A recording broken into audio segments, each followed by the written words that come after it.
আসসালামু আলাইকুম প্রিয় শিক্ষার্থীবৃন্দু। তো তোমরা যারা আমার এডুকেশন 24 চ্যানেলটি এখনও সাবস্ক্রাইব করো নাই তারা অবশ্যই সাবস্ক্রাইব করে পাশে থাকবে। তো তোমরা যারা রাজশাহী বিশ্ববিদ্যালয়ের শিক্ষার্থী রয়েছে, তো তোমাদের পরীক্ষাগুলো কিন্তু রুলের মাধ্যমে তোমাদের পরীক্ষাগুলো হতো। তো তোমাদের যে রোল নাম্বার, তো সেটি কিন্তু বাতিল করা হয়েছে। তো তোমাদের কিভাবে পরীক্ষাটি মূলত নেওয়া হবে, তো সে বিষয়ে বিস্তারিত আলোচনা করব। তো ভিডিওটি স্কিপ না করে সম্পূর্ণ দেখতে থাকো। তো নোটিশটি মূলত প্রকাশ করা হয়েছে দ্য ডেইলি ক্যাম্পাস। তো নোটিশে বলা হয়েছে রাজশাহী বিশ্ববিদ্যালয় পরীক্ষা থাকছে না রোল, চালু হচ্ছে কোডিং পদ্ধতিতে অর্থাৎ কোড নাম্বার দিয়ে। তো নোটিশটি মূলত প্রকাশ করা হয়েছে 15 জুলাই 2025 রাত 1:33। তো নোটিশে বলা হয়েছে শিক্ষার্থীদের দীর্ঘদিনের দাবি পরিপ্রেক্ষিতে পরীক্ষার খাতা মূল্যায়নের বড় ধরনের সংস্কার আনতে যাচ্ছে রাজশাহী বিশ্ববিদ্যালয়। রাবি রোল নাম্বারের পরিবর্তে কোড ব্যবহার সিদ্ধান্ত নিয়েছে বিশ্ববিদ্যালয় প্রশাসন। এতে করে পরীক্ষা আর শিক্ষার্থীর রোল নম্বর লিখতে হবে না, বরং নির্ধারিত কোডের মাধ্যমে খাতা শনাক্ত করে নাম্বার প্রদান করা হবে। সিদ্ধান্তটি বিশ্ববিদ্যালয়ের সকল সেশন শিক্ষার্থীর জন্য প্রযোজ্য হবে বলে জানিয়েছে বিশ্ববিদ্যালয় প্রশাসন। মূলত আজ সোমবার, তো মূলত আমি ভিডিও করছি আজ মঙ্গলবার 15 তারিখ। তো মূলত এই সিদ্ধান্তটি গতকাল হয়েছে। তো দুপুরে বিশ্ববিদ্যালয় একাডেমিক কাউন্সিলের সভাপতি এই সিদ্ধান্ত গৃহীত হয়।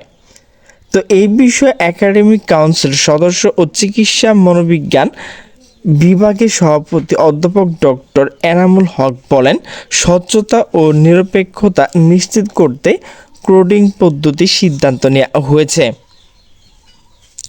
রোল নাম্বার থাকলে পরীক্ষকের পরিচিতি শিক্ষার্থীকে বাড়তি নম্বর দেওয়ার সুযোগ থাকে, যা অনিচ্ছাকৃত হলেও পক্ষপাতমূলক হতে পারে। কোডিং পদ্ধতি এইসব সন্দেহ দূর করবে।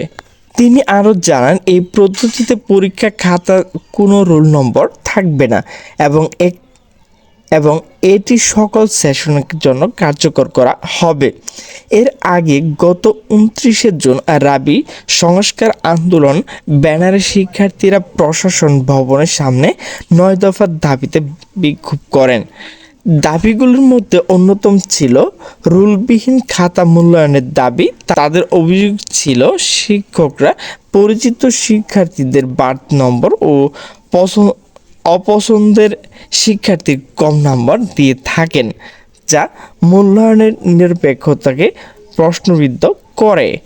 এই বিষয়ে আইন বিভাগের শিক্ষার্থী শাহপরান উল্লাস বলেন, এটা একটি যুগান্তকারী সিদ্ধান্ত। এতে করে সচ্ছলতা যেমন বাড়বে, তেমনি শিক্ষার্থীর আস্থাও আরও দৃঢ় হবে। বিশ্ববিদ্যালয়ের শিক্ষা কার্যক্রম এই ধরনের পরিবর্তন শিক্ষার্থীর মাঝে ইতিবাচক বার্তা দেবে বলে মনে করছি।